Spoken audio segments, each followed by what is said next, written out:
Jupiter and Mercury influence in the horoscope, and you can see if these two planets affect each other by going to my birth chart calculator, for which I'm putting a link here, and entering your place, time of birth. Even it's not so important to know even the time of birth to find out this aspect, because the planets don't change so much within the same day at their position. And just go to the planetary aspect table like I'm showing you here, and first check if Jupiter is influencing Mercury. So first look at the upper line where it's the planets being influenced, find Mercury, and the one vertically are the planets influencing. So intersect both, look at Mercury and look at Jupiter and where they meet together. This is how much Jupiter influences Mercury too. And let's first talk what is the effect when Jupiter influences Mercury to a high level, to a high point. Anything above 35, 40 points, from 40 to 60 points, is really strong influence of Jupiter to Mercury. Or if you have the letter Y, when they intersect, it means they're UT, means together with, it means they're together in the same sign, and this is the strongest influence. Is 60 points, the highest possible. Is the conjunction, as we call in astrology. So what happens if Jupiter influences Mercury to strong points? Strong aspect, as we say. Well, Mercury is our communications. And how we verbalize, how we express our thoughts. And whatever Jupiter touches, it tends to exaggerate, tends to expand, tends to make it grow. So such people can, when they express themselves, gloss over a little bit over the facts and try instead, to go for more general principles, for generalities, and they might often exaggerate as well sometimes the fact. And it's not that they're liars, it's not a combination for lies so much as combination for exaggerate, as when they're trying to make a point, they might say, for instance, 150 people called me today. I have this aspect, so obviously, you've probably heard it from my videos, how I'm a bit blow things up when I express myself out of proportions, or they might not be, because Mercury is the planet which is focused on facts, but Jupiter is not. Jupiter is a planet which does not like boundaries. It likes expansion. It doesn't want to be, kind of boxed into something. So when they're giving facts, they might just be citing out of their head just to make a point. And such people can actually make great salesmen. Mercury Jupiter people, because when they want to make a point, they would make it enthusiastically. They would use clever, creative combinations of words and combinations of examples, because Jupiter is a very creative planet. So when they're trying to communicate and make a point or make a sale, or they would verbalize it in a creative way, in an interesting way, which is Jupiter. They would verbalize it in an enthusiastic way, because Jupiter is this enthusiastic, fiery planet which has a lot of belief, and which is, even if the person themselves don't believe too much in the project, they will be like, oh, it's great, and I got this and look at this humor, look, I'm pouring coffee over your carpet and I'm cleaning it and it's fantastic. Even without examples, they'll be able to sell you an idea quite well through this expansive quality and energizing and enthusiastic quality of Jupiter. This is not to say I'm selling you junk stuff, not at all, but I'm overly excited over something as well when I see it, and I can sell it quite well. But this is quality. A good salesman or a good advertisement person as well can be Mercury Jupiter. A good marketing person as well, Mercury Jupiter. Any kind of careers like that.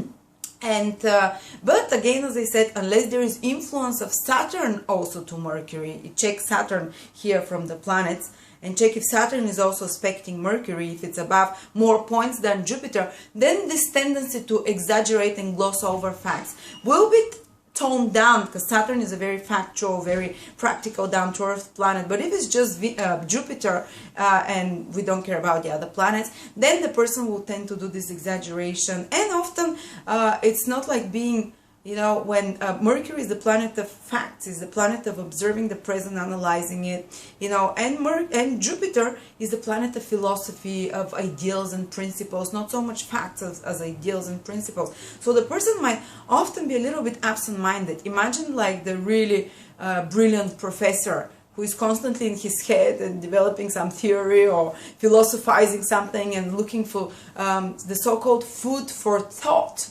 So these people are not so often present into the daily reality, which is very much what Mercury is concerned with. They're much more into the higher mind, which is Jupiter, principle, spirituality, higher knowledge, kind of a high-minded thing. So they can be a little bit like, they can be this distracted influence about them. So for instance, when the partner says, can you pass me the salt? And the woman has this, she might not even hear him. She might glaze over him because she's in her head, she's thinking about something else.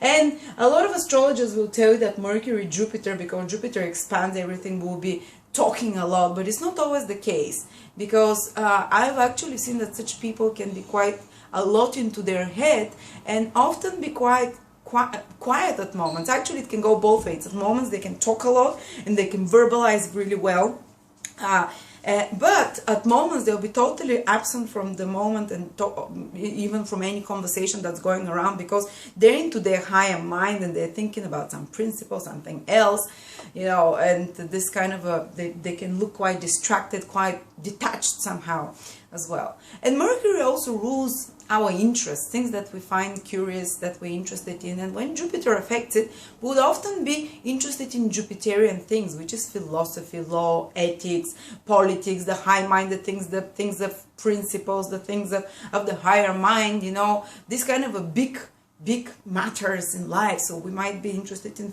in spirituality as well. We might be reading a lot of books on that as well. And Jupiter can bring you, Jupiter Mercury influence can bring you a lot of different interests. But the problem with this is that you can become like a little bit about everything, and be a little bit like a smart aleck, know it all, but you never, not to have a proper, specific, deep knowledge about one specific thing. But you might know a little bit of everything, because Jupiter is this expansive thing that never wants to finish, to put barriers to the self. So the person learns here a bit, learns there, and they can be like full of information. Those people are the ones that are like, they can jump on any topic, they can talk about any topic, they can be knowledgeable on any topic, and they can sound overly knowledgeable. But often, unless there is influence from Saturn as well, which will deepen the mind. I have influence from Saturn, so I'm not just bullshitting you with astrology. So unless they have influence from Saturn to deepen the mind and the research of the person, these people can just sound like they know a lot, but if you really dig inside, actually they know a little bit from everything rather than a little bit, even though they sound overly confident. And that's why they're good for salespeople. They can sound very confident of what they're talking about their knowledge about something. But, they might make quite a few detailed mistakes. And often such people, when going to exams, if there is no Saturn influence, they might often be overly confident in their knowledge. They might not prepare so well as well. And they might often make like small spelling mistakes. This is very known for people who make spelling mistakes, because they just do it quickly. They don't look at the details so much as well, because Jupiter is just looking into the future, while Mercury's job is to look at the present and the details and make sure everything works well. But Jupiter makes this mind rush ahead, rush into the future, get overly excited about the next things to write, the next things to say. And this is how misunderstandings happen. For instance, I can give you an example of my life, because my partner had booked a wonderful holiday for us, and I totally forgot about that, because these people forget easily when Mercury and Jupiter are together. They forget the practical things that everyone else remembers. And I booked another holiday with friends at the same time, and this is how, or they kind of, when they're listening to someone, they might rush ahead with assumptions what the person's going to say. When they're reading, they might rush ahead with assumptions what it's going to say and give a wrong answer, or make a mistake somehow. So misunderstandings tend to happen with Mercury, Jupiter. But again, it's great for speakers. They can be some of the most inspirational speakers. They can be some of the really good teachers at explaining things and giving enthusiasm into the life of others. And others might love to listen to them, orators, speakers, because Jupiter has this expansive, faith-inducing quality to their speech. But what happens is different when it comes to their own faith, because Jupiter rules faith. And now I want you to look Jupiter on the upper table and Mercury on the vertical table, and see if Mercury is aspecting Jupiter, because planets aspect each other to different levels, you know. So if it turns out that Mercury aspects Jupiter to more than 40% or 30 points, like 30, 40 points, Mercury is enemy of Jupiter, and it will hurt the agenda of Jupiter. And what is Jupiter? First of all, Jupiter is faith. It's optimism and faith in the universe, in life, that everything, you know, that everything is as it should be, that no matter what difficulties happen or tragedies, that everything is at its plan, there is a silver lining for everything, you know. This is a natural quality. But when Mercury aspects Jupiter, Mercury undermines it, because its enemy undermines this natural faith. So then, because what happens is that the person starts, Mercury is the observable facts around us, the analytical mind. And Jupiter is this quality that has to believe, even if everything is falling apart, your husband is leaving you, the stock exchange is falling, all your investments are going down, you know. If you have a great Jupiter, you'll be, I know it's happening for a great thing. I have a vision, it's going to work out, you know, or I'm starting this company, everything is going, you know, you have no investments, you have no money, you have no employees. But if you have a great Jupiter, you'll be like, I know it's gonna work. I don't know how, but I know I have the faith it's gonna work, and I have a vision for it, and I have a vision how it's working fantastically. This is great Jupiter. But when Mercury undermines it, the person starts observing the reality and starts saying, okay, oh my, but I have no investments, and I don't have enough money to pay the person that works with me in the company, and this and that, and just watching the reality, observing, analyzing the fact, and this undermines the faith of a person. So often, even though when these people communicate, they can make others believe in what they say so well, but when it comes to their own inner belief, often it can be quite undermined and quite doubting as well. And that's why such people are so interested in finding out about meaning, about God, about spirituality, because people who have natural faith, say strong Jupiter without aspects from enemies like Mercury or Venus, they don't need to study about God. They don't need to read inspirational books. They don't need to, you know, get convinced that there is meaning, you know. That's why people that are most into spirituality are the ones with the worst Jupiter. They're the ones that have to find meaning. They have to work on developing this Jupiter, because they're undermined by doubts, by observing the reality rather than focusing on the ideal and vision and faith, you know, because faith should be blind. It shouldn't be looking at what the reality is like, what Jupiter tends, what Mercury, who usually likes to analyze the details and the facts. So, you know, this is the difficult side for Mercury-Jupiter combinations, and that's why they would always be reading a lot, searching for answers, trying to gain meaning, you know, gain meaning in their life, gain purpose. And the thing is that when also Mercury-Jupiter combination, people have too many interests, they spread each other too thinly. And Jupiter is the planet of having a vision and following through with this vision. Jupiter rules Sagittarius, which is like the guy with the arrow, which is pointing towards one purpose. And when Mercury aspects Jupiter, person can have too many purposes, or they might not have a clear focus of a purpose to follow, and they have to learn to follow. This is one of the biggest lessons, to learn to focus on something and follow through with that goal, rather than spread their energies too thinly, you know, which is Mercury, everything around. I want this, I want that, I want, you know, rather than,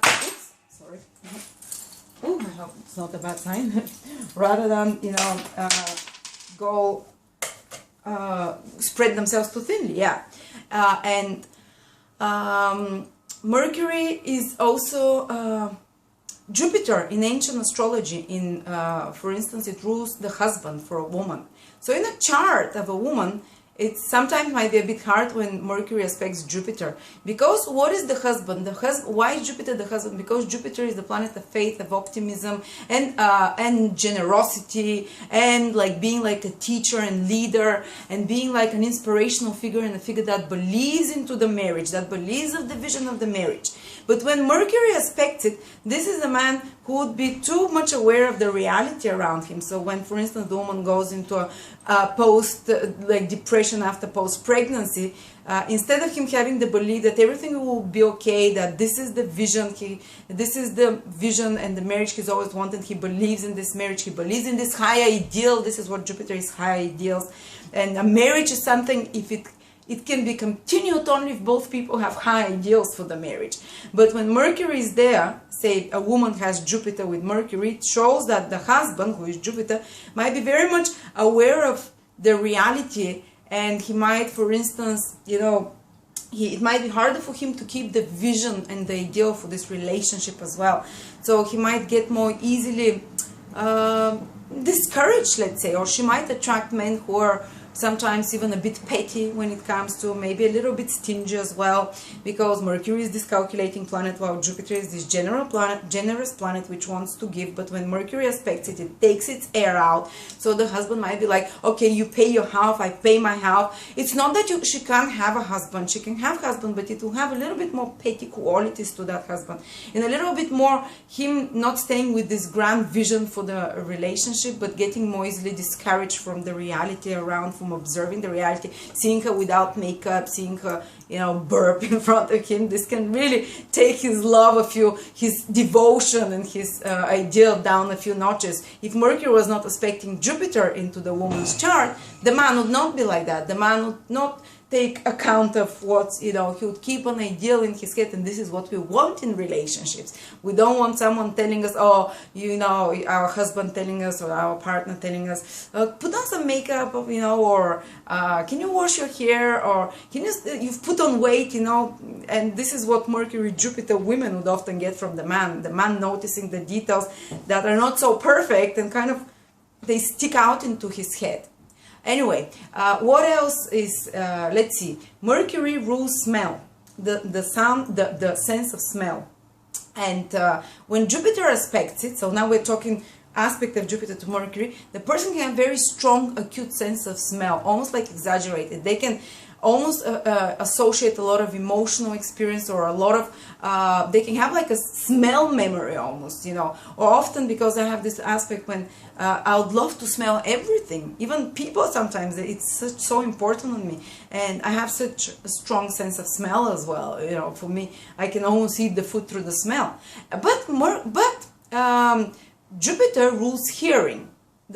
Jupiter is the organ of hearing, not the ears, but it's just the process of hearing. And when Mercury starves it, because as we said, Mercury is enemy of Jupiter, and when Mercury aspects it, the hearing of the person can be poor, literally. They might later in age or earlier not hear with one ear, or the other way, which is even more frustrated. Like the person don't hear, you speak to them, and it goes from one ear, goes to the other. Like as I gave you the example, the husband says, honey, pass me the salt.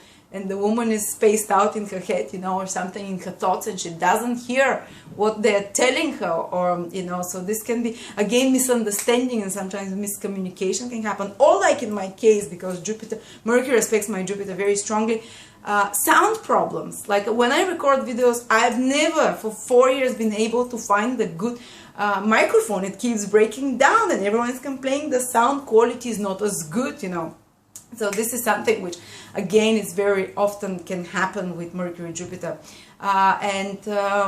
What else is Mercury rules the lungs, and Jupiter actually, especially when Jupiter is with Mercury, can give powerful, strong lungs to the person, so it's good for the person. While Jupiter rules the hormonal system of the body, so a person should check their hormonal system a bit more often, because it's something which can go wrong. And Jupiter rules the liver as well, and the stomach, and these can be also a bit vulnerable parts of the person who has Mercury aspecting Jupiter very strongly. Thank you very much, and I hope I was able to give you an in-depth understanding of this aspect.